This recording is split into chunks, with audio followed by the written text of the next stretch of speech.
दोस्तों, आज हम हमारे राइट टू लाइफ और हिमालयन क्राइसिस, अननेचुरल डिजास्टर्स, इस पे बात करने वाले हैं। पिछले कुछ महीनों से और अभी हाल ही के दो तीन पक्षों से आप देखते हैं, फोर्टनाइट से, तो अखबार में जिस ढंग से आ रहा है, सोशल मीडिया पे जिस ढंग से आ रहा है, मतलब हिमालय के क्राइसिस के बारे में बहुत विशेषज्ञ लोग लिख रहे हैं, बहुत सी मीटिंग्स हो रही हैं, लोग अपनी बात कह रहे हैं। लेकिन उसका एक बड़ा स्वर जो है, वो अपने जीवन उनका बचे, और कहीं क्लाउड ब्रस्ट हो रहा है, कहीं जमीन धंस रही है, कहीं बाढ़ आ रही है, और वो बड़े पैमाने पे एक नागरिक जिंदा रहने का सवाल भी बन गया है। तो इसके बारे में, इसके इन दोनों पक्षों के बारे में, इसका जो मानवीय पक्ष है वो, और इसका जो वैज्ञानिक इकोलॉजिकल रिलेटेड जो पक्ष है, इन दोनों पे आज बात हो। पहले वैज्ञानिक पक्ष के बारे में अपने तीनों वक्ता मुख्य रूप से रखेंगे, और उसके बाद जो है उसका मानवीय पक्ष के बारे में भी और सवाल जवाब भी होगा। तो इसके लिए शुरू पहले वक्ता जो हैं वो पीडी राय जी होंगे। पीडी राय जी इस विषय के विशेषज्ञ होने के साथ साथ राजनेता भी रहे हैं, सिक्किम से सांसद रहे हैं, दूसरे मानसी हैं, और फिर अंत में रवि चोपड़ा जी हैं। रवि चोपड़ा जी भी लोकतंत्र के लिए 75 से 77 बहुत सक्रिय थे। एक किताब अभी हाल ही में वो आई है, उसमें उनके समूह के काम के बारे में काफी विस्तार से बताया गया है। तो आज जो अपनी बात है वो इकोलॉजिकल डेमोक्रेसी से भी रिलेटेड है, और इन्होंने पॉलिटिकल डेमोक्रेसी के ये पाइनियर रहे हैं, और पीपल साइंस इंस्टीट्यूट के फाउंडर, और इन सवालों पे विशेषज्ञ। आपको ध्यान होगा, जीडी अग्रवाल जब उपवास पे बैठे थे, तब सुप्रीम कोर्ट की पिटीशन में मिनिमम फ्लो वगैरह को लेके जब डिबेट चल रही थी, तब इनकी अध्यक्षता में एक कमेटी सुप्रीम कोर्ट ने बनाई थी। तो इन मामलों के विशेषज्ञ भी हैं। तो पीडी राय जी, रवि चोपड़ा जी ऐसे लोगों में से हैं जो एक फौरी अगले कुछ महीने, 2 महीने के अंदर अंदर राष्ट्र एक ऐसा दस्तावेज तैयार हो कि वो राष्ट्रीय सर्वानुमति का एक नेशनल कंसेंसस बन सके इन सवालों पे, उसके लिए। और पिछले 2-3 साल से विजय महाजन जी जो हैं, वो ट्रिपल क्राइसिस के कॉन्टेक्स्ट में इकोलॉजिकल क्राइसिस सहित बात कर रहे हैं। तो आज के अध्यक्ष और आज के वक्ता सभी इसके लिए सबसे उपयुक्त हैं। अब मैं PD Rai ji will speak in English. I request him to start his presentation. P.D. Rai ji. Dear friends, Namaskar. Thank you to my RGF friends for inviting me to share my thoughts on this most fitting topic. Today, I want to address a critical and often overlooked aspect of the escalating crisis in the Central Himalaya and the Indian Himalayan region more broadly. The right to life and natural disasters in the Central Himalaya. The phrase unnatural disasters might sound contradictory, but it precisely captures the evolving reality of hazards in our mountains. What were once termed natural calamities are now increasingly becoming consequences of human action. Action that exacerbates vulnerabilities and directly infringe upon the fundamental right to life of communities inhabiting this fragile ecosystem. We witnessed widespread destruction in Himachal Pradesh during the 2023 monsoon season, with landslides, flash floods, and infrastructural failures ravaging the state, even as we have witnessed the same this year. The cloud burst over the Bias Basin triggered a chain of disasters: landslides, glacial runoff, swollen rivers, and flash floods. The tragic flash flood in Dharali village in Uttarkashi, Uttarakhand, serves as a stark reminder of these increasing threats. This talk will examine how infrastructural expansion, socio-ecological degradation, regulatory failure, and technocratic solutions have created compounded vulnerabilities and disaster risks in states like Himachal Pradesh and Uttarakhand, transforming natural hazards into unnatural catastrophes. Defining unnatural disasters beyond nature's fury. To understand unnatural disasters, we must first clarify the distinction between a hazard and a disaster. According to global frameworks like the IPCC and Sendai framework, and even in our own disaster definition by Government of India through an act, a disaster results from exposure to a hazard multiplied by vulnerability. While the Himalaya are undeniably hazard-prone due to their unique geology and climate, the overwhelming focus on these natural aspects often conceals critical human factors. The traditional approach to disaster governance reflects a simplistic understanding. Nature will strike, people suffer, and government institutions respond. This perspective leads to a techno-managerial model that prioritizes risk prediction and projection, often during times of extreme uncertainty, while failing to adequately allocate resources for redress, recovery, reconstruction, and rehabilitation. Critically, this approach neglects people's vulnerabilities, their coping capacities, and their lived experiences. The unnatural aspect emerges from human activities, significantly amplifying the impact of natural hazards. These include excessive highway widening, an abundance of dam and hydropower projects, extensive mining, heavy construction, and even tourism incompatible with environmental protection.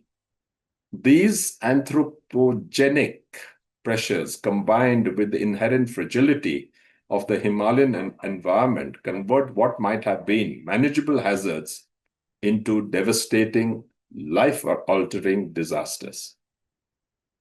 The fragile Himalayan context, natural vulnerabilities. The Indian Himalayan region is inherently susceptible to multiple hazards, making it one of the most vulnerable regions globally.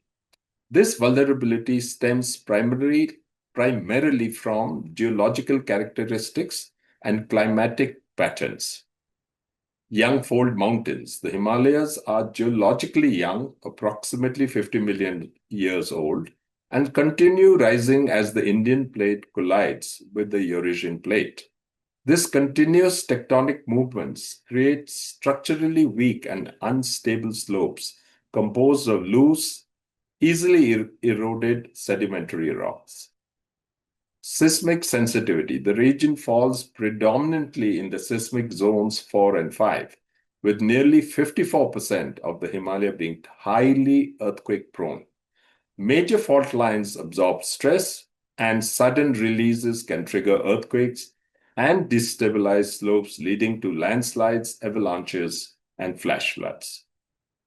High relief and steep slopes. The extreme elevation gradients causes rapid water runoff,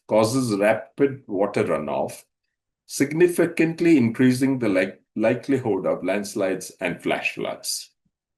Climate change and extreme weather. The Himalaya are experiencing intensifying hazards due to climate change. There has been a 65% rise in extreme rainfall events in the northwest Himalaya, leading to increasing cloudbursts. These events can release over 100 millimeters of rain in an hour over small areas, triggering flash floods and landslides. Climate change is also accelerating the melt of over 15,000 Himalayan glaciers, leading to rapid expansion of glacial lakes. When glacial lake outburst floods, BLOFs, occur, they cause sudden, and destructive downstream flooding as witnessed with the Teesta 3 Dam in Sikkim in 2023. A recent IIT Roper study identified 40% of Himachal Pradesh as having high risk of hazards, including landslides, floods, and avalanches.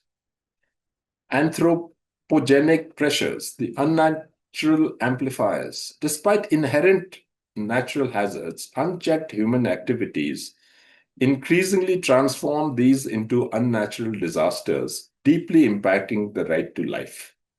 Reckless infrastructural expansion. The Himalaya have witnessed extensive, large-scale tree cutting and inadequate caution in various so-called development projects. Excessive highway widening. Local people reported at least 10,000 trees cut for a single highway stretch, a stark contrast to the Chipko movement's mobilization against felling far fewer trees.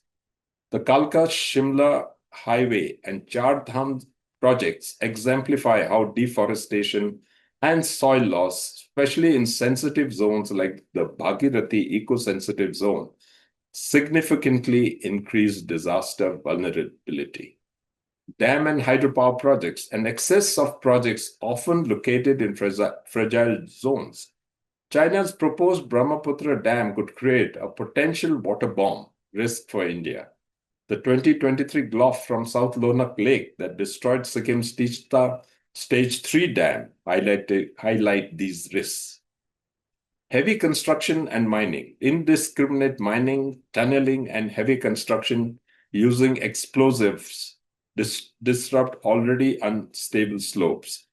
The 2023 land subsidence in Joshimath was linked to the unregulated construction and hydropower tunneling in fragile hill slopes.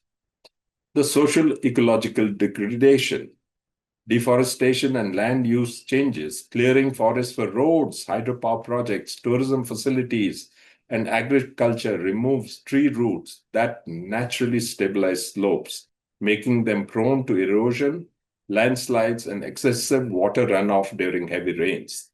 The Indian Himalaya have seen annual forest losses of 1.2% in Uttarakhand and Himachal, with a 1.5% decline across the Himalaya between 2001 and 2018. And then there is incompatible tourism. Excessive misaligned with environmental protection further stresses the fragile ecosystem. The regulatory failure and inadequate governance, data deficiencies, for instance, available hazard-related data sets often fall short due to lack of standardization and granular detail. The absence of accurate, gridded micro-regional rainfall and river flow data creates serious obstacles for data-informed decisions. The techno-managerial bias. This model prioritizes risk prediction and projection at the expense of adequately allocating resources for redress, recovery, reconstruction, and rehabilitation, thereby neglecting people's vulnerabilities and coping capacities. Ignoring scientific warnings. The development model often ignores well-established geological realities that the Himalaya, being a young mountain chain, must be handled with extreme care, avoiding disruption by explosives, heavy construction, or indiscriminate deforestation and tunneling. This mistaken discourse of development that justifies large-scale ecological ruin as essential for progress. Impact on the right to life and livelihoods. The consequences of these unnatural disasters are severe, directly impacting the right to life and dignified living for millions. Look at the humanitarian costs. Loss of life. In the 2023 monsoon brought unprecedented losses with 428 deaths in Himachal Pradesh alone across multiple locations. In Shimla, 20 people died in a single August 2023 landslide. The 2013 Kedarnath tragedy in Uttarakhand claimed 5,700 lives. Displacement and migration. Around 25% of Himalayan villages face permanent migration due to recurring disasters. Economic losses and livelihood disruption. The massive financial burden. Himachal Pradesh incurred losses worth thousands of crores in the 2023 monsoon season alone. Economic losses from floods and landslides are estimated at 30,000 crores across the Himalaya, with Himachal facing a rupees 10,000 crore loss in 2023. These mounting costs deepen the state's debt burden, making Himachal the third most debt-stressed state in India as of 2025. Impact on primary sectors. Over 90% of Himachal Pradesh's population depends on agriculture, horticulture, and tourism. These sectors face severe impacts with significant livestock deaths recorded in 2023 assessments. The infrastructure damage, social infrastructure, and private assets like houses, water mills, and cattle sheds suffer the most damage. And then there is the long-term consequences. Floods and erosion, while sometimes less deadly, have more long-term consequences, disrupted access to basic social services, and loss of livelihoods. These impacts often remain invisible as media attention sensationalizes rescue operations and focuses on death tolls, fading away once tourists are evacuated. The exacerbated vulnerabilities of marginal communities. There is an unequal burden. Marginal farmers, who constitute most of the agriculturists in the region, bear the brunt of the losses. Geographically isolated and socio-economically vulnerable communities take much longer to recover due to compromised capacities and low priority in the administrative response. Then there are gender impacts. The 2023 PDNA report specifically notes that affected families, primarily widows and children, face an uphill battle in rebuilding their lives. The loss of their already limited possessions further weakens their financial stability. Lack of disaggregated analysis. While vulnerable groups like scheduled castes and scheduled tribes are listed, there is no in-depth caste disaggregated analysis of damages or recovery, hindering targeted support. Then the compounding and protected nature of this. It's a shortened recovery time. Time available for recovery between successive events is becoming shorter. Kullu, for example, experienced severe flooding for 3 consecutive years. Ongoing issues. Instances of slow land subsidence similar to Joshimath persist in regions like Kullu, Mandi, Kangra, and Shimla, often fading from national news despite their ongoing nature. Towards resilience, upholding the right to life.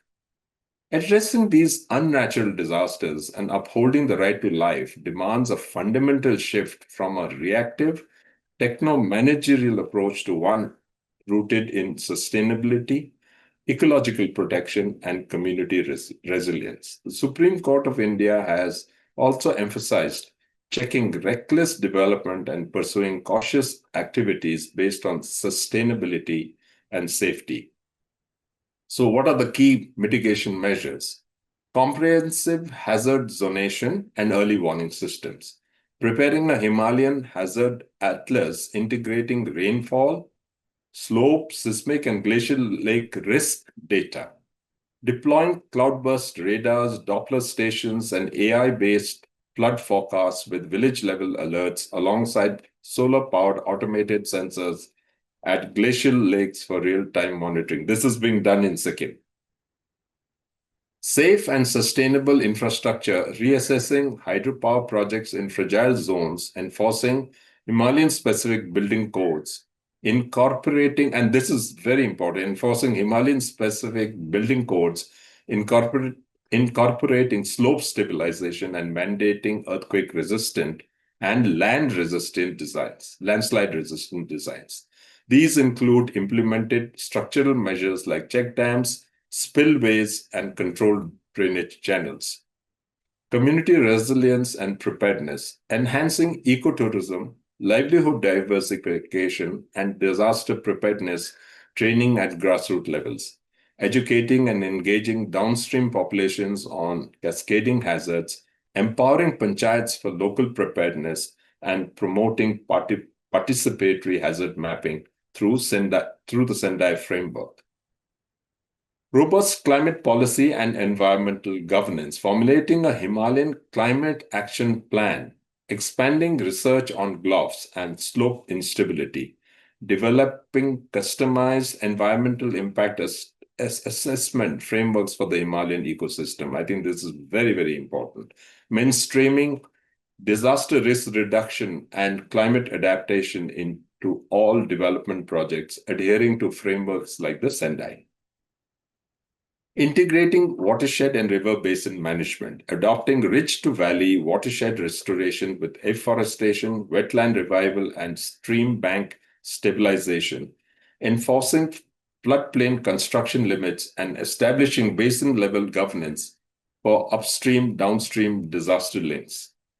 Then there is multi-agency coordination, encouraging collaboration between institutions like NDMA, NRSC, your Central Water Commission, state governments, and scientific bodies for risk assessment, monitoring, and mitigation. And finally, the unnatural disasters plaguing the central Himalayas are stark indicators that development at the cost of ecology is unsustainable and ethically indefensible. The growing vulnerability exacerbated by human interventions directly challenges the right to life for millions of inhabitants. Shifting towards an ecologically protective model that integrates scientific understanding with community-led adaptation, and stringent regulatory oversight is not merely an environmental imperative, it's a fundamental human rights issue. Only by balancing development with ecological safeguards can we ensure resilience and sustainability of the Himalaya, thereby securing the right to life for its people and for future generations. Thank you. Thank you, Mr. P.D. Rai, for a very comprehensive overview of the crisis. You covered, as Vijay Pratap said, both the scientific, technical, as well as the human consequences of these sort of unhappy developments. Yeah, so it's the fact that you've been a member of parliament for 2 terms, and while you were in the Lok Sabha, you organized all the MPs from the mountain states, all the way from Kashmir to Mizoram. I think there were about 45 of them who met with you and, developed a kind of a political consciousness about the mountain areas crisis. And you continue to do that work through the Integrated Mountain Initiative, which is a civil society organization. So in multiple ways, you've contributed to increasing the consciousness about these things.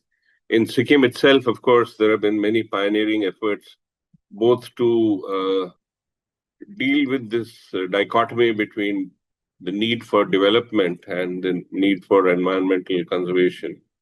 The fact that Sikkim is quite high on many of the HDI and other parameters shows that some of those policies are making a difference to the people.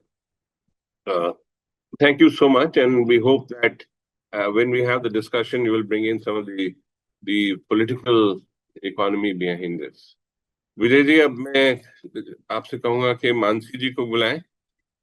जी, तो मेरे ख्याल से काफी comprehensive जो cover किया है मुद्दे को पीडी राय जी ने, और मैं इसको संक्षिप्त में एक बार कुछ चीजें हिंदी में रीआइटरेट करूंगी, और साथ साथ मैं इसमें जो आपदाओं से जुड़ा हुआ जो न्याय और पर्यावरणीय न्याय का जो सवाल है, खासकर जो पहाड़ी क्षेत्रों में और हिमालयी क्षेत्रों में जो जनता है और जो यहाँ के बाशिंदे हैं और यहाँ की जो पारिस्थितिकी है, यहाँ की जो पूरी एक हम कहेंगे राजनीतिक आर्थिक व्यवस्था है, इसके इतिहास को लेके मैं कुछ चीजें इंगित करवाना चाहूंगी। जहां तक एनवायरमेंटल डिग्रेडेशन या पर्यावरणीय जो हम कहते हैं कि आज के दिन जो संकट आया है और जो एक बड़ा सवाल है क्लाइमेट क्राइसिस का, उसको लेते हुए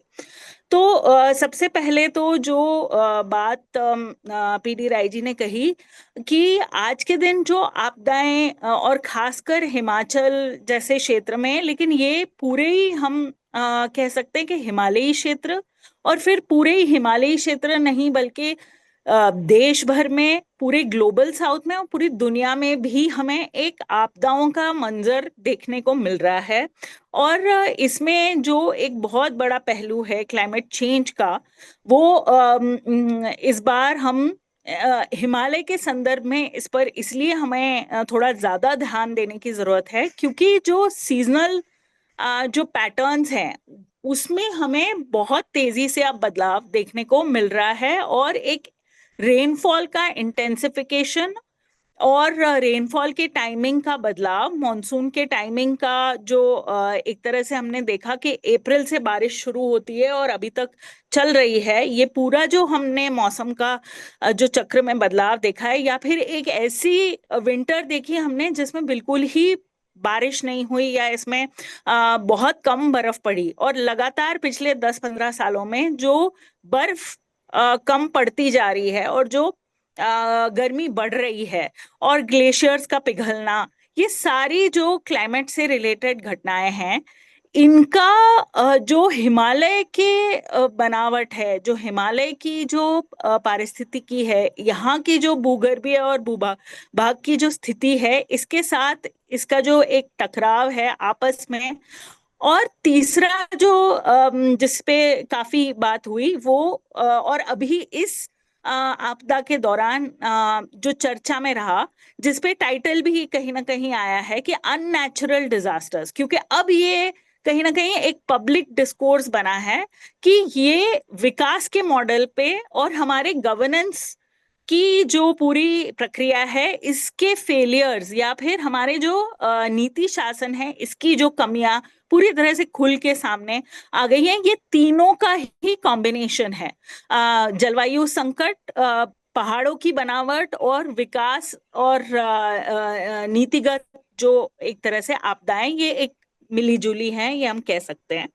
और इसमें जो सामाजिक रूप से जो कमजोर तबके हैं वो सबसे ज्यादा, और जिनके पास मतलब जो दूर दराज के गांव में हैं, जो ऐसे क्षेत्रों में हैं जहां पे आज भी मतलब सड़क की व्यवस्था नहीं पहुंची है या फिर पूरी तरह से कट गए हैं, जो जिनकी शिक्षा स्वास्थ्य तक पहुंच बिल्कुल कट गई है इस टाइम पे क्योंकि सड़क से कट गए हैं, तो पहाड़ की जनता जो है इसमें भी कुछ ऐसे इलाके हैं जो ज्यादा प्रभावित हैं, उसको हमें ज्यादा फोकस में लाने की जरूरत है। और इस बार की आपदा में शायद मुद्दे बहुत उठे भी हैं, सोशल मीडिया के माध्यम से भी उठे हैं, मीडिया के माध्यम से भी उठे हैं और एक्सपर्ट चर्चाओं में भी आए हैं, लेकिन कहीं ना कहीं आज भी जो हमारा रिस्पॉन्स है वो, जैसे पीडी राय जी ने भी इंगित किया कि एक बहुत ही नी जर्क, बहुत ही शॉर्ट टर्म थिंकिंग और बहुत ही एक जो सिंपलिस्टिक रिस्पॉन्सेज हमें लगता है कि ये हो जाएगा। सबसे पहला रिस्पॉन्स जो हमें देखने को मिलता है, एक ब्लेम की लैंग्वेज हमें मीडिया में बहुत देखने को मिलती है, खासकर सोशल मीडिया के माध्यम से, कि लोग गलत जगह पे बसे हैं, लोगों ने गलत तरीके से यहाँ का आर्किटेक्चर किया है, लोग जो है वो बहुत लालच में आ गए हैं, पहाड़ के लोग, उन्होंने अपने पुरानी पद्धतियां छोड़ दी हैं, टूरिज्म के लालच में आ गए, इस तरह का भी एक नैरेटिव है। तो जहां हम विकास परियोजनाओं की बात करते हैं, जहां पे हम ये बात करते हैं कि नीतिगत फेलियर्स हैं, वहां पे साथ साथ इसमें स्थानीय जो जनता है उसके ऊपर ये पूरा इसका एक दारोमदार डालना, शायद वो सबसे बड़ा मेरे को अन्याय लगता है कि हमें इंगित करने की जरूरत है, क्योंकि कहीं ना कहीं ये एक इसको अनप्लैंड जो डेवलपमेंट कहते हैं ना, ये अनप्लैंड नहीं है, ये बिल्कुल प्लैंड तरीके से हुआ विकास है। नियोलिबरल जो पूरा एक उपनिवेशवादी दौर के बाद जो पूरा नव उदारवादी दौर आया, जो पूंजीवादी विकास का दौर आया, इसके दौरान ये नीतिगत तरीके से हम देखते हैं कि विकास हुआ है। अगर हम भाखड़ा बांध की बात करते हैं, पोंग डैम की बात करते हैं, रंजीत सागर, जो 3 बड़ी जो नदियां हैं, सतलज, रावी और ब्यास, जो हिमाचल से निकल के जाती हैं, ये तीनों नदियों पे बड़े बांध हैं। ये ग्रीन रेवोल्यूशन के टाइम पे बने।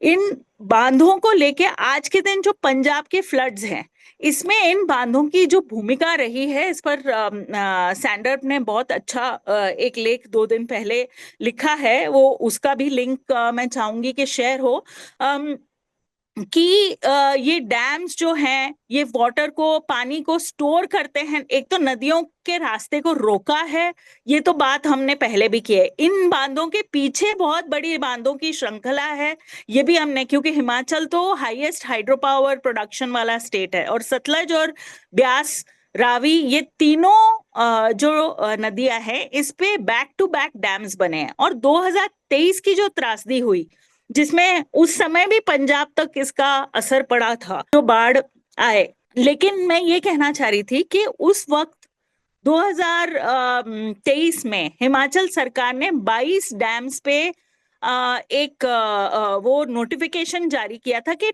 22 dams have flouted the environmental and dam safety norms. ये 23 में हो चुका था, लेकिन उसके बावजूद भी कोई एक्शन इन डैम्स के ऊपर लिया नहीं गया, और इस बार वही चीज दोबारा से रिपीट हुई है। तो ऐसा नहीं है कि ये मुद्दे पहले नहीं उठे हैं, लेकिन मैं कहीं ना कहीं ये बात कह रही हूँ कि जो विकास की प्रक्रिया बहुत एक ऐतिहासिक रूप से चली हुई है। ये डिजास्टर एक वन टाइम इवेंट नहीं है, ये एक ऐतिहासिक जो प्रक्रियाएं हैं विकास की, उसका एक समागम की तरह हम उसको कह सकते हैं, उसका नतीजा हम कह सकते हैं। तो अब ये सवाल है कि डैम्स जो हैं, ये स्टोर क्यों कर रहे हैं ऊपर, मतलब पानी को समय से क्यों नहीं छोड़ रहे हैं, क्योंकि वो ऑलरेडी काफी ओवर स्टोर्ड चल रहे थे, और उसके बाद जब फ्लड आती है तो अचानक से पानी छोड़ने का जो प्रक्रिया चली इन डैम्स में, तो कहीं ना कहीं एक पॉलिटिकल इकोनॉमी की बात है कि, और जो एफिडेविट सुप्रीम कोर्ट में अब हिमाचल सरकार ने 2 दिन पहले प्रस्तुत किया है, क्योंकि सुप्रीम कोर्ट ने कहा कि Himachal will vanish from the map. अब इस पर भी मेरा एक लेख है, उसका मैं उल्लेख कर रही हूँ यहाँ पे, द वायर में, people in Himachal need disaster justice, not summons on environmentalism. और इसमें ये बात मैंने कही है कि सुप्रीम कोर्ट के पास बहुत सारे मौके थे कि ये जहां पे हाइड्रो पावर से जुड़े केस या 4 लेन एक्सपेंशन से जुड़े केस, रवि चोपड़ा जी यहाँ पे हैं, ये सारे मुद्दे सुप्रीम कोर्ट में उठ चुके हैं, लेकिन सुप्रीम कोर्ट ने जहां एक्शन लेनी थी वहां तो ली नहीं।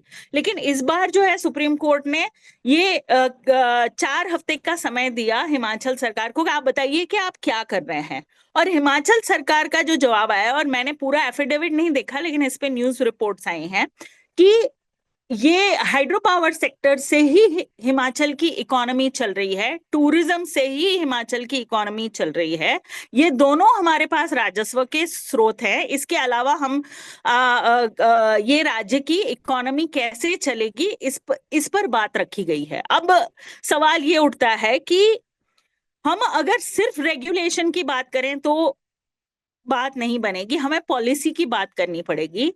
अगर हम हिमालयन डेग्रेडेशन की बात करते हैं, तो ऐसा नहीं है कि एनवायरमेंटल डेग्रेडेशन की बात पहली बार आज हिमालय पे हो रही है। इनफैक्ट जब देश आजाद होता है, 1950 की जो राष्ट्रीय वन नीति बनती है, उसमें यह तय होता है कि जो पहाड़ी राज्य हैं उसमें 2/3 हिस्सा भूभाग का जंगल के अधीन रहेगा। मतलब फॉरेस्ट डिपार्टमेंट के अंडर रहेगा। और 1980 के बाद फॉरेस्ट कंजर्वेशन एक्ट लागू होता है और इसके अनुसार जो है बहुत ही कड़े नियम है पहाड़ों में। लोग ग्रीन फेलिंग बैन जो हुआ 96 के बाद, उसके बाद तो लोग अपने जो खेतों में भी जो पेड़ है वो भी नहीं काट पा रहे।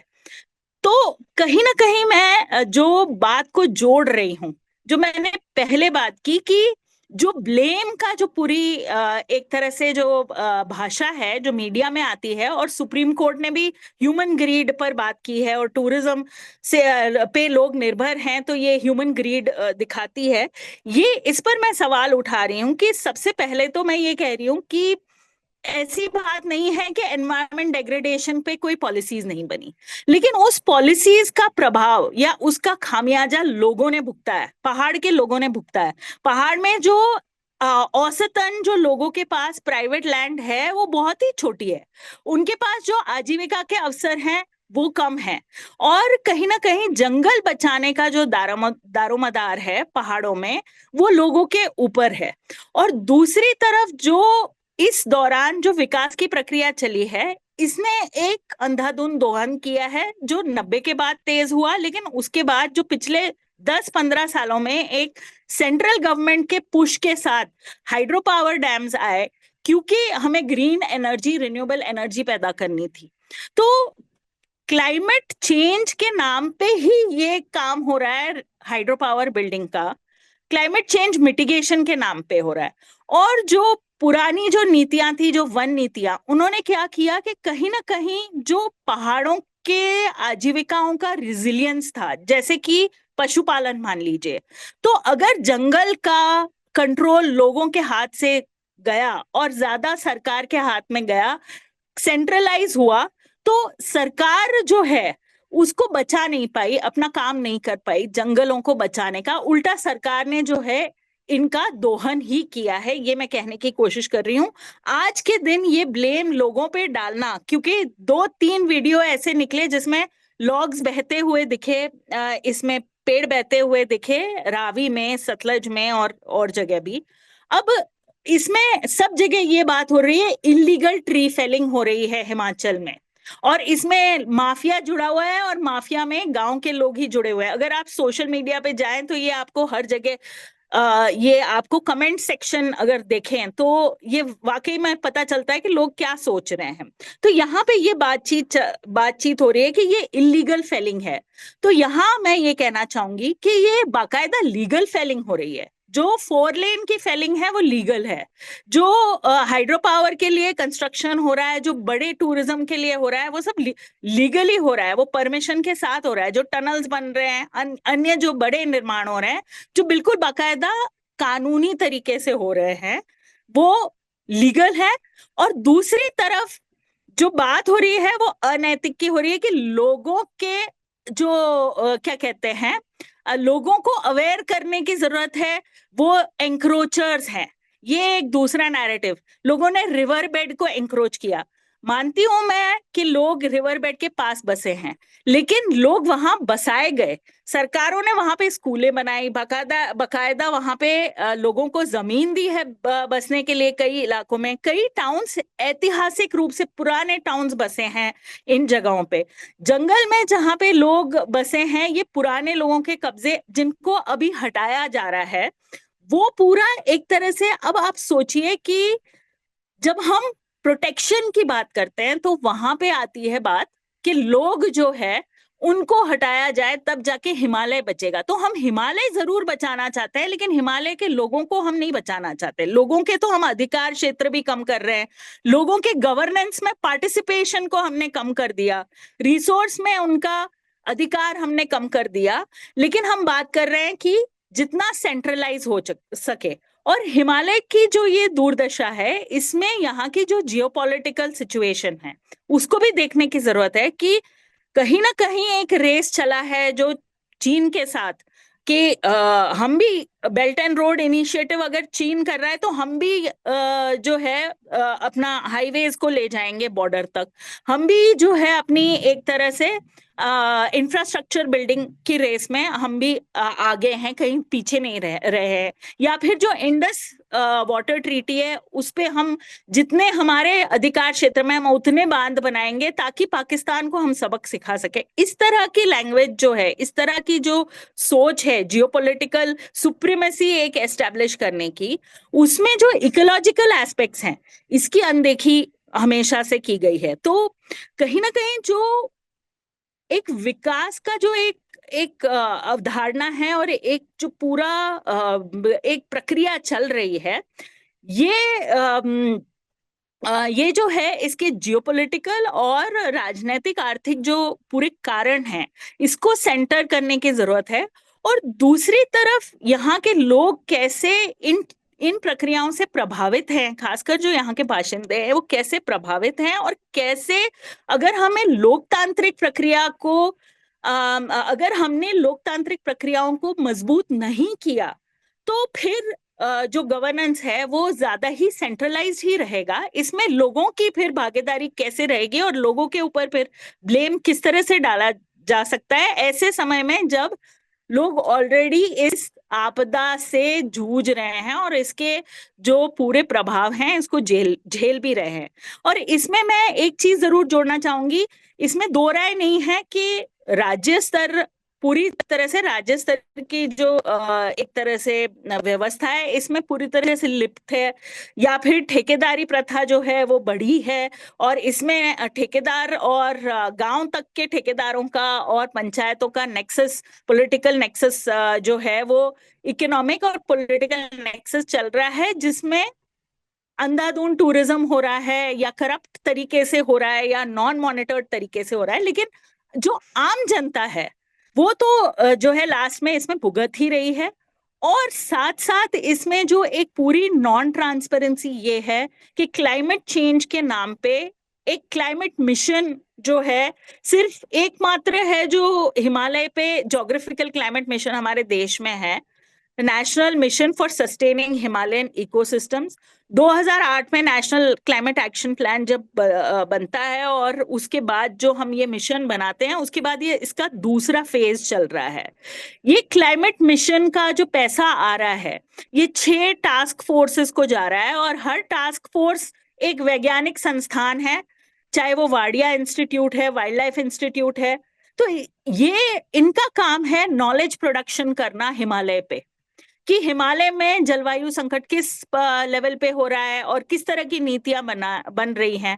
लेकिन इसकी पूरी जानकारी, इसमें कितना पैसा खर्च हुआ, क्या रिपोर्ट्स निकली, ये जानकारी क्यों आज पब्लिक के सामने नहीं है, इसमें क्यों ट्रांसपेरेंसी नहीं है। और अगर ये जानकारी हमारे पास मौजूद है, जो हमने कुछ तो आरटीआई से निकालने की कोशिश की, कुछ तो फंड्स के बारे में जानकारी सरकार ने कॉन्फिडेंशियल है कह के केंद्र सरकार ने डिनाई कर दी, लेकिन जो जानकारी हमें मिली है उसमें कई ऐसे स्टडीज ऑलरेडी हैं हमारे पास। हैजर्ड जोनेशन मैप है हिमाचल के पास और भी लैंडस्लाइड के इन्वेंटरीज डिस्ट्रिक्ट लेवल पे बने हैं।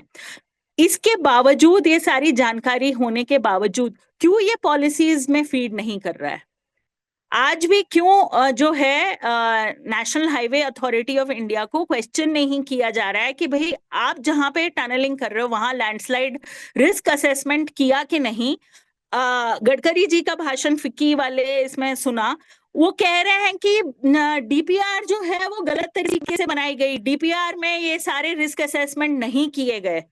तो ये मतलब किसकी जिम्मेवारी है कि डीपीआर जो है वो सही ढंग से बने? तो अलग अलग इसमें मैं कहूंगी कि पॉलिटिकल रिस्पॉन्सिबिलिटी, अकाउंटेबिलिटी ठहरानी पड़ेगी। जो पूरे टेक्नो साइंटिफिक जो कम्युनिटी है, जो टेक्नोक्रेटिक कम्युनिटी है, कहीं ना कहीं उनकी रिस्पॉन्सिबिलिटी भी है। और पूरा जो एक सेंट्रलाइज्ड तरीके से जो शासन चल रहा है, जिसमें हिमालय जैसे क्षेत्र, जैसे आदिवासी क्षेत्र हैं या तटीय क्षेत्र हैं, ये सिर्फ संसाधन लूटने के लिए बने हैं। इसको वापस यहाँ की जनता को क्या मिल रहा है या यहाँ के लोगों की, एक तरह से मैं तो कहूंगी कि यहाँ की संसाधन और यहाँ के लोगों की आजीविकाओं का बलिदान एक तरह से हुआ है, तब जाके ये सारी परियोजनाएं चल पा रही हैं। वरना, और ये भी एक गलत बात है कि ये चल पा रही हैं, क्योंकि अगर आप 4 लेन देखें, अगर आप हाइड्रो प्रोजेक्ट्स देखें, तो इनका मतलब कितना ये फंक्शनल है और कितने ये टूट गए हैं। अब तीस्ता बांध हमें पता है कि टूट गया, अब दोबारा से ये बात हो रही है कि वहां पे बनाया जाएगा, तो सुप्रीम कोर्ट क्यों यहाँ पे रोक नहीं डाल रहा है? तो ये सारे सवाल हमारे सामने हैं।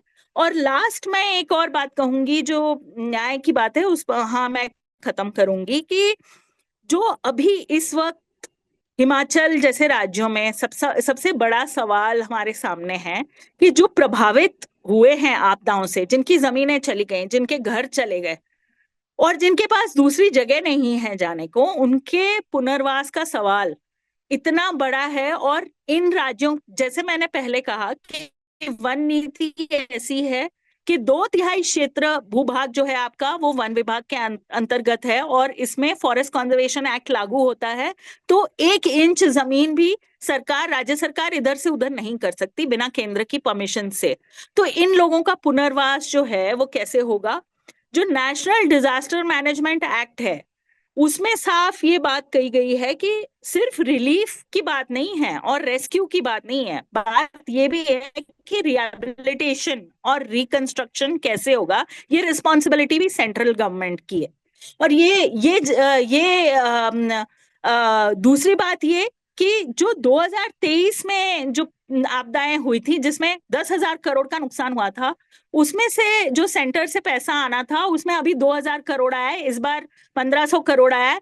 इन राज्यों के पास जब वित्तीय घाटे में है, अभी 1 लाख करोड़ का घाटा है हिमाचल के ऊपर, वित्तीय घाटे में चल रहे हैं, ये डेट में, फिस्कल डेट में चल रहे हैं, ये राज्य किस तरह से रिकंस्ट्रक्शन का काम करेंगे और किस तरह से पुनर्वास की नीति लागू करेंगे जब वो जमीन के संसाधन भी कंट्रोल में नहीं है?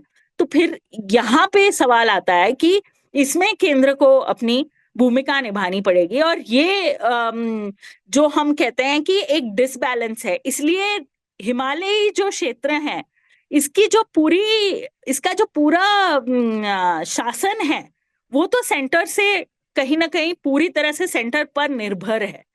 और ये सेंट्रलाइजेशन, ये फेडरल स्ट्रक्चर्स के हमारे सवाल हैं। तब जाके हम पॉलिटिकल वल्नरेबिलिटी की अगर हम बात नहीं करेंगे, इकोनॉमिक वल्नरेबिलिटी की बात नहीं करेंगे, तो सिर्फ क्लाइमेट और इकोलॉजिकल वल्नरेबिलिटी की बात करके हमारा चित्र जो है वो पूरा नहीं होगा। हमें ये सारे मुद्दों पे एक साथ इनको जोड़ते हुए एक होलिस्टिक अंडरस्टैंडिंग बना के डिजास्टर्स को देखना होगा, तभी जाके हम कोई रणनीति पर बात कर सकते हैं। अभी मैं यहीं रुकूंगी। धन्यवाद। विजय जी आगे चलाएंगे। मानसी जी, सबसे पहले तो धन्यवाद। आपने जो ये बहुत सफाई से बताया कि ये जो आपदाएं जो हैं, ये दैविक नहीं है या प्राकृतिक नहीं है, ये हमारी नीतियों का और हमारी विकास नीति पर्टिकुलरली उनका ये नतीजा है। और जब तक हम उन्हें नहीं बदलेंगे, तब तक सिर्फ ये जो रेस्क्यू और रिलीफ, और आपने रिहैबिलिटेशन रिसेटलमेंट की भी याद दिलाई, वो तो होता ही नहीं है, लेकिन रेस्क्यू और रिलीफ करने से काम नहीं चलेगा। और यही बातें पीटी राय साहब ने भी बताई। तो आप दोनों की बात में काफी कॉमनैलिटीज भी थी, लेकिन आपने जो 2-3 और बातें बताई कि एक नैरेटिव बनाया जा रहा है ब्लेम का, कि स्थानीय लोगों की गलती है, एक तरफ वो लालची हो गए हैं, दूसरी तरफ जंगल की कटाई में योगदान देते हैं, इत्यादि इत्यादि। तो ये सारा का सारा जो है एक नैरेटिव इसलिए बनाया जा रहा है कि जो ऊपर की पॉलिसीज हैं उनके ऊपर कोई आंच ना आए। तो आई थिंक अब ये एक तरह से टाइम आ गया है, चाहे मानसी जी जैसे आपकी जैसे ग्रास रूट एक्टिविस्ट हो, या मिस्टर पीडी राय जो 2 बार एमपी रह चुके हैं, अ, सब लोग एक ही भाषा में बात कर रहे हैं कि इसको हमें क्वेश्चन करना चाहिए, और इसको क्वेश्चन करने में हम सबसे सीनियर हैं डॉक्टर रवि चोपड़ा, जो बहुत समय से इन पॉलिसीज को बड़ी क्रिटिकली देख रहे हैं, और देहरादून में रह के वो पूरे हिमालय में घूमे, उत्तराखंड में तो बहुत ही घूमे हैं। तो मैं रवि जी से आग्रह करूंगा कि वो अब अ, एक तरह से द लास्ट वर्ड दें, उसके बाद हम लोग डिस्कशन के लिए खोलेंगे। रवि जी। ओके, शुक्रिया विजय भाई। अब जो तीसरा वक्ता है, आखिरी वक्ता जो होता है, उसकी दिक्कत ये होती है कि उससे पहले लोगों ने सारी बात तो, कहानी तो सुना दी, तो अब हम क्या सुनाएंगे। बड़ी कहानियां के साथ छोटी कहानियां भी शायद जुड़ जाएंगी। आ, सबसे पहले मैं शुरू करना चाहूंगा कि हमें अगर यहाँ की परिस्थितियां समझनी है तो जैसे राय साहब ने बताया कि पहले इस क्षेत्र की बनावट और इसका भूगोल थोड़ा समझ लेना चाहिए। ज्यादा संक्षिप्त में ही कहूंगा। बनावट, आप दूर से देखते हो पहाड़ तो आपको लगता है कि अरे ये तो बड़े विशाल और मजबूत पहाड़ हैं, लेकिन जैसे जैसे आप करीब आते हो तो आपको पता चलता है कि इनमें कमजोरियां बहुत हैं।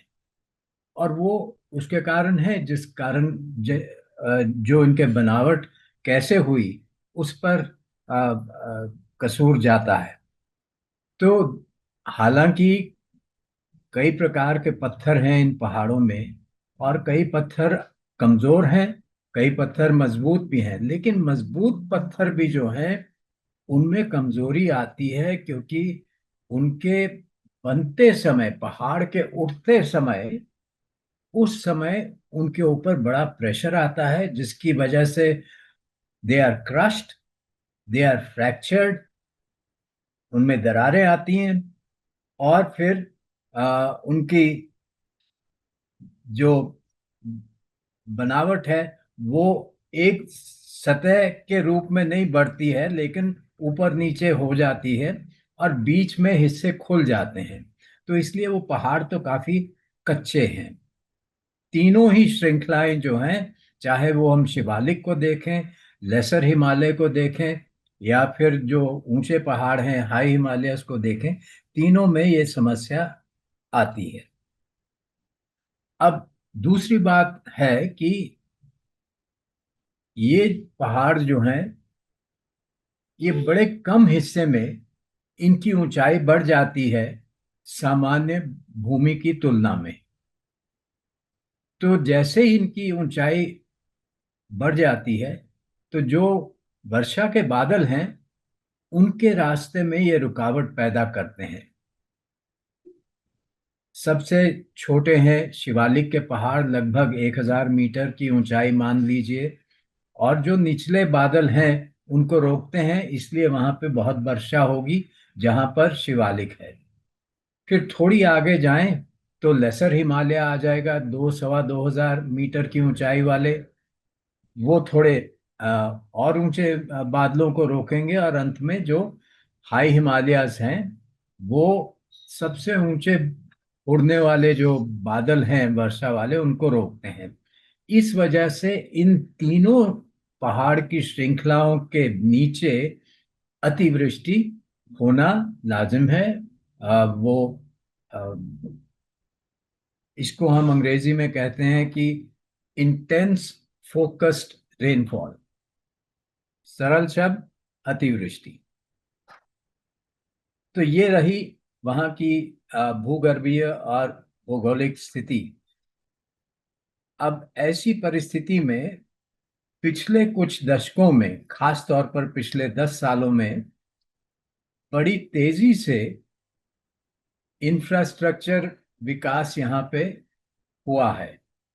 और जो मुख्य उसके कारक हैं वो हैं सड़कें, बांध, शहरीकरण, और अब कहीं कहीं रेलवे भी पहुंच रहा है इन पहाड़ों के अंदर। अब नतीजे क्या हैं? तो जब सड़क बनती है तो पहाड़ कटता है, सड़क चौड़ी होती है तो पहाड़ कटता है।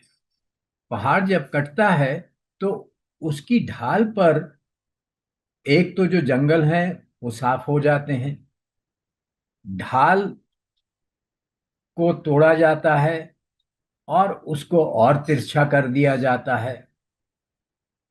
इसकी वजह से वहां पे भूस्खलन की संभावनाएं बढ़ती हैं।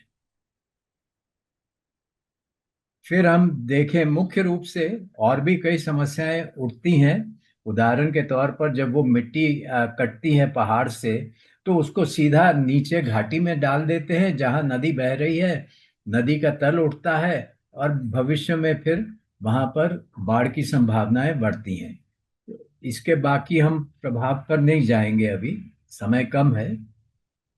हाइड्रो पावर प्रोजेक्ट्स जो हैं, ये सिर्फ इंजीनियरिंग की दृष्टि से बनाए जाते हैं कि कहां पर हम कम से कम लंबाई की का बांध बनाकर ज्यादा से ज्यादा पानी रोक सकें।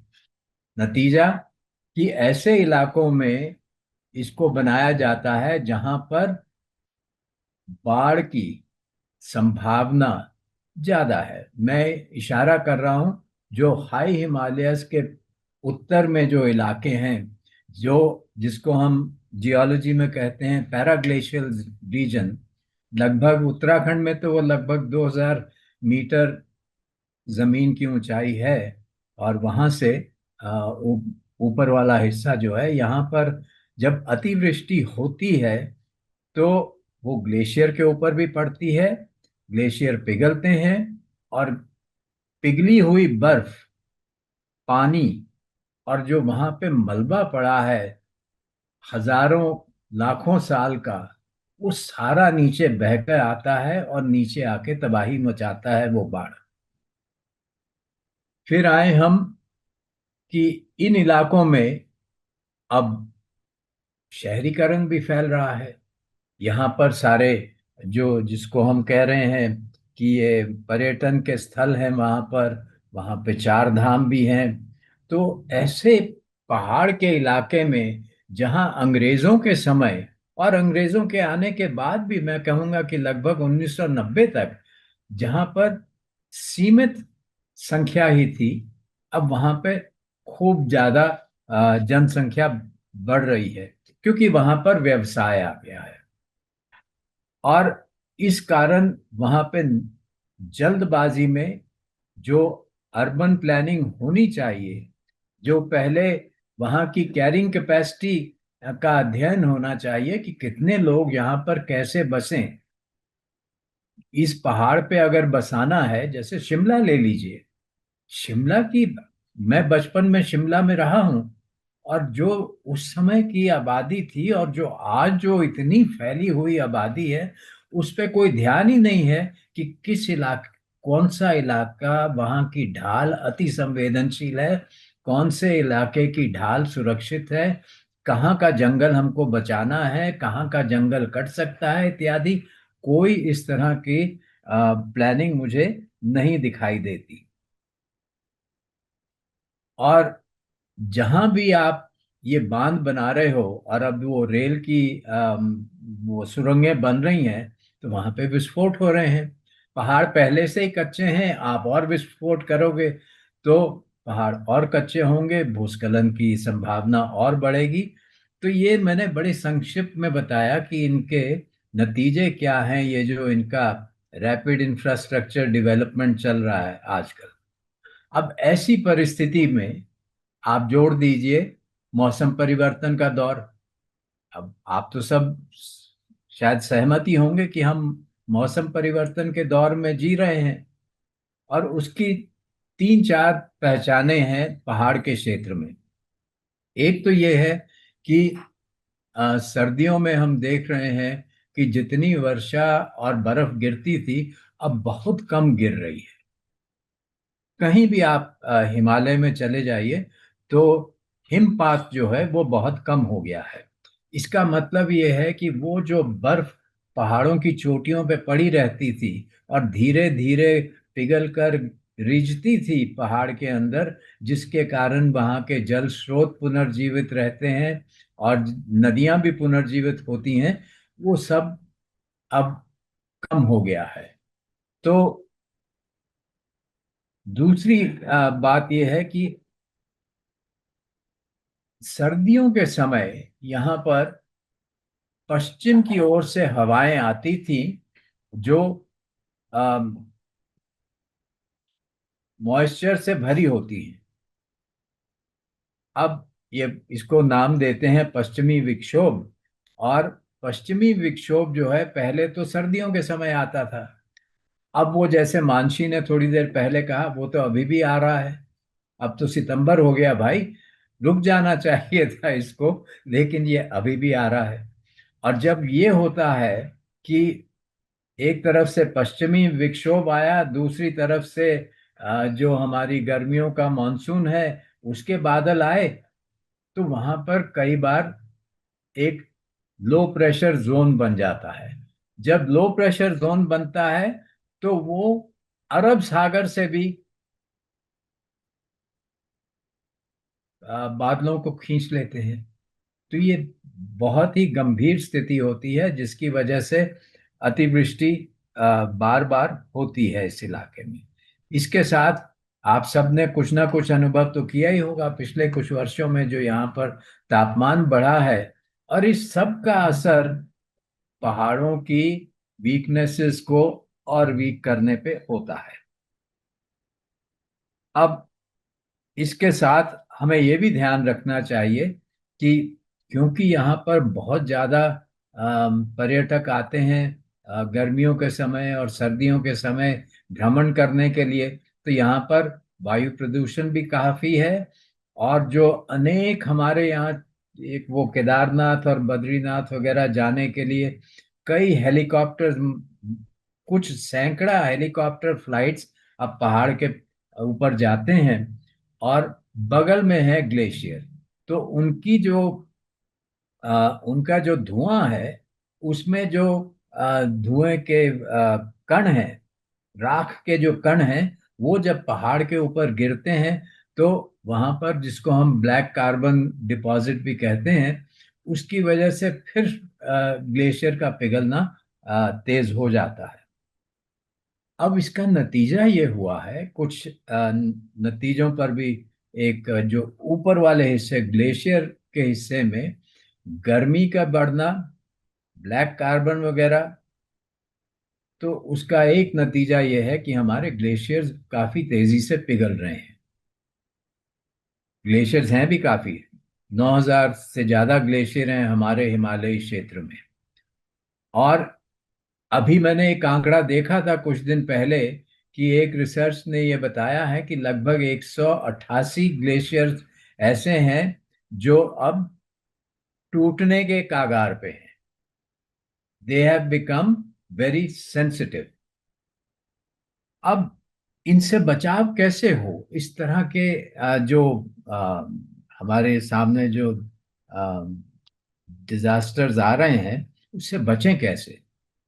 अब राय, मेरे मित्र हैं राय साहब, लेकिन राय साहब से मुझे थोड़ा सा मतभेद भी है।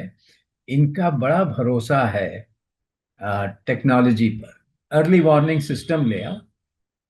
अरे बाबा, अर्ली वार्निंग सिस्टम में अगर ग्लेशियर टूट गया तो कुछ नहीं कर पाएगा, इतना बता देगा कि ऊपर ग्लेशियर टूटा है। लेकिन जब तक लोग वहां से खिसकेंगे उस बाढ़ की राह में से, तो तबाही हो चुकी होगी। इससे बेहतर यह है कि आज जब ग्लेशियर नहीं टूट रहे हैं, तब हम इंतजाम करें कि वहां से कैसे लोगों को सुरक्षित किया जाए, जो लोग नीचे घाटी में बसे हुए हैं। एक सरल तरीका तो यही है कि आप जो सड़कें बना रहे हो नदियों के किनारे घाटी में, उसको आप सड़कों को थोड़ा ऊपर उठाइए। जैसे अंग्रेजों ने सड़कें बनाई थी, वो नीचे घाटी में नहीं बनाते थे। तो अगर सड़क ऊपर जाएगी तो ये मान के चलिए कि बसातें उनके बगल में जाएंगी, क्योंकि जहां सड़क जाती है वहां व्यवसाय भी जाता है। हमको अपने जंगल पुनर्जीवित करने हैं, उसमें कोई शक नहीं है। न केवल अपने ढालों को बचाने के लिए, लेकिन जो इतनी ज्यादा कार्बन का उत्सर्जन हो रहा है उसको भी सोखने के लिए। फिर हमें अपने जो सूख रहे हैं जल स्रोत, हमारा एक अध्ययन है जिसमें ये निर्णय निकला कि पूरे हिमालय क्षेत्र में लगभग 50% जल स्रोत जो हैं वो या तो सूख चुके हैं या सूखने के कगार पे हैं। तो इनका पुनर्जीवन करना है, और ये कोई बहुत बड़ा काम नहीं है। कई स्वैच्छिक संस्थाओं ने कश्मीर से लेकर अरुणाचल प्रदेश और नागालैंड तक कई इलाकों में, और राय साहब के राज्य में तो काफी बड़ा काम हुआ है, तो उनको पुनर्जीवित किया है। मेरा अंदाजा है कि लगभग इनके प्रयासों से ही केवल लगभग 10,000 जल स्रोतों का पुनर्जीवन हुआ है। हमें यहाँ पर एक हरित अर्थव्यवस्था चाहिए। आप देखेंगे कि आजादी के बाद यहाँ पर जो मुख्य लोगों की आजीविका थी, या तो या तो वो कृषि थी, और कृषि का संबंध जंगल से भी था, उसका संबंध पशुपालन से भी था। लेकिन कृषि में जो निवेश करना था वो तो कभी हुआ ही नहीं। सारा निवेश तो इंफ्रास्ट्रक्चर में चला गया। तो ये एक बहुत बड़ी कमी है, जिससे कि हमें फिर से इस पे फोकस करना होगा कि जैसे राय साहब ने कहा कि एक हॉर्टिकल्चर को बढ़ावा दें, यहाँ की कृषि को बढ़ावा देना है, लेकिन ऐसी कृषि जो इस मौसम परिवर्तन के दौर में भी अच्छे वो आ, फायदा दे सके किसान को। तीसरी बात, टूरिज्म। अब ये तो मानना पड़ेगा कि इस पूरे इलाके में बहुत सारे पर्यटन स्थल हैं और बहुत सी विचित्र प्रकृति की देन है। बड़े तरह तरह के जानवर हैं, पक्षी हैं इत्यादि, और लोग आके देखना चाहते हैं। लेकिन अभी तक जो नीति है वो ये है कि कुछ इलाकों में, कुछ चिन्हित इलाकों में ये सारा टूरिज्म फोकस किया गया है। तो क्यों ना हम इनको फैलाएं। इतने हम हजारों क्षेत्र हैं एक एक राज्य में जहां पर लोग पर्यटन करने जा सकते हैं, लेकिन उस पे क्यों नहीं ध्यान दिया जा रहा है। यदि पर्यटन करेंगे तो सवाल उठेगा कि सड़क कैसी होगी। अरे भाई, हम लोगों को हरित सड़कें भी बनानी आती है, ये कोई बड़ी बात नहीं है। क्यों आजकल इतना नुकसान हो रहा है, वो ये कि जो कानूनी नियम हमने बनाए हैं खुद, उनका पालन नहीं होता है। सड़कें बनेंगी तो ईआईए नहीं हो रहा आजकल। दूसरा, अगर आपको पता है कि आपके पास अनुभव है, आपका मंत्रालय आपको कह रहा है कि सड़क यहाँ पे 5.5 मीटर से ज्यादा चौड़ी ना की जाए, आप क्यों उसको 10 मीटर चौड़ी करने जा रहे हो। फिर जो सावधानियां बरतनी है, जैसे कि अगर 30 डिग्री से ज्यादा ढाल है तो वहां सड़क मत काटिए, लेकिन यहाँ तो 60 डिग्री ढाल पे भी काटी जा रही है सड़क। आपके पास अब ऐसी नई नई मशीनें आ गई हैं कि आप कुछ भी कर सकते हो। तो ये जो समस्याएं हैं, ये हमारे जानने के बाद भी हम ये नुकसानदायक कदम उठा रहे हैं। इको सेंसिटिव जोन बनाना। इको सेंसिटिव जोन, आज अगर उत्तराखंड में कोई हिस्सा, कोई नदी घाटी बची हुई है नुकसान से, काफी हद तक वो भागीरथी इको सेंसिटिव जोन। हालांकि वहीं पर दराली का नुकसान भी हुआ है, लेकिन वो भी इसलिए क्योंकि जो चेतावनी दी गई थी उसका पालन नहीं हुआ। ये पहले कहा, 2 साल पहले 2023 में चेतावनी दे दी कि वहां पर ग्लेशियर है, वहां से मलबा आ सकता है। फिर जो मैंने कहा था पैराग्लेशियल जोन में हम बांध ना बनाएं, और जो हम शहरीकरण कर रहे हैं वो हमें पूर्व अनुमान लगाना पड़ेगा कि यहाँ पर कितने लोग कहाँ पे बसने चाहिए।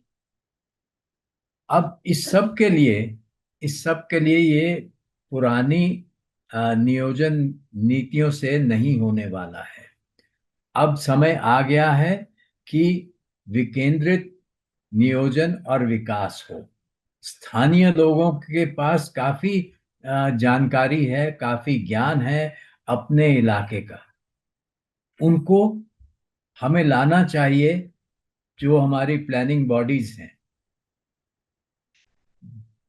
उदाहरण के तौर पर अभी मानसी ने कहा था कि क्लाइमेट एक्शन प्लान बन रहे हैं, राय साहब ने भी उसका जिक्र किया था। अब क्लाइमेट एक्शन प्लान बनता है देहरादून में, शिमला में, गैंगटॉक में और दिल्ली में, जो इनके केंद्र हैं। कोई लोगों को वहां जाके नहीं पूछता है कि भाई आपके किस तरह का इतिहास है, कब कब यहाँ पे भूस्खलन हुआ, बाढ़ आई। ये सब अब तो मंत्री साहब खुद ने कह दिया कि ये डीपीआर जो बने हैं वो मौके पे जाके नहीं बनते हैं, वो तो गूगल मैप से बनते हैं दिल्ली में बैठकर। वो तो उन्होंने खुद कबूल कर लिया है। तो जब तक विकेंद्रित विकास नहीं होगा, और इसके साथ साथ जो हमारे अभिशासन की व्यवस्था है उसका भी विकेंद्रीकरण करना है। अगर हमको जंगल बचाने हैं, जंगल लगाने हैं, तो स्थानीय समुदाय को जिम्मेदारियां दी जानी चाहिए, उसको वो सत्ता दी जानी चाहिए, अधिकार दिए जाने चाहिए। और ऐसी परिस्थितियां हैं इन राज्यों में कि एक तरफ आपके पास फॉरेस्ट राइट्स एक्ट बनता है, दूसरी तरफ सीनियर फॉरेस्ट डिपार्टमेंट के सेक्रेटरी को मैंने ये भी सुनते हुए सुना है, कह रहे हमारे राज्य में तो कोई ऐसे फॉरेस्ट ड्वेलर्स नहीं है। अरे भाई, आपका तो पूरा राज्य ही फॉरेस्ट ड्वेलर्स का है, परिभाषा पढ़ लीजिए। तो ये सारी समस्याएं हैं, ये कुछ चेतावनियां हैं। तो मैं अभी इसको अंत करूंगा। बहुत बहुत शुक्रिया। प्रवीण जी, थैंक यू। बहुत कॉम्प्रिहेंसिव प्रेजेंटेशंस सबकी रही, आपकी भी। तो बजाय इसके कि जो आपने कहा उसको मैं सारांश में दोहराऊं, या जो मानसी जी ने कहा, पीडी राय साहब ने कहा, एक बहुत बड़ा जो अहम सवाल है वो उभर के नहीं आया है। तो let me name the elephant in the room. Indirectly आप तीनों ने कहा है, लेकिन बहुत सबसे बड़ी बात यह है कि सत्ता जिन लोगों के पास में है, राज्य सत्ता, और मैं पार्टी की बात नहीं कर रहा हूं। आज सत्ता भाजपा के पास है, 10 साल पहले किसी और पार्टी के पास थी, और हो सकता है कि 10 साल बाद किसी और पार्टी के पास हो। हिमाचल तो उसका सजीव उदाहरण है। हर 5 साल पार्टी बदलती रहती है, सत्ता में कौन है। लेकिन जो एलीट ग्रुप जो हमेशा सत्ता में रहता है, उनका एक कंसेंसस है कि हमें इस प्रकार का विकास चाहिए, और स्टेट पावर को इस्तेमाल करके वो सारा का सारा उसको बुलडोज कर रहे हैं। चाहे उसमें वो लोगों की रजामंदी हो या नहीं हो, कुछ उनको विवश करके, कुछ उनको बहका के, और ये सब जो है काम होते जा रहा है, जिसको Mansi in passing she talk about the new liberal paradigm of development. तो the issue has to be tackled at that level. You know, आप for example Ravi ji, you mention the need to have decentralisation including in political decision making. Uttarakhand में मेरे colleague जीत सिंह ने अभी अभी PhD खत्म की है वन पंचायत सिस्टम्स के ऊपर।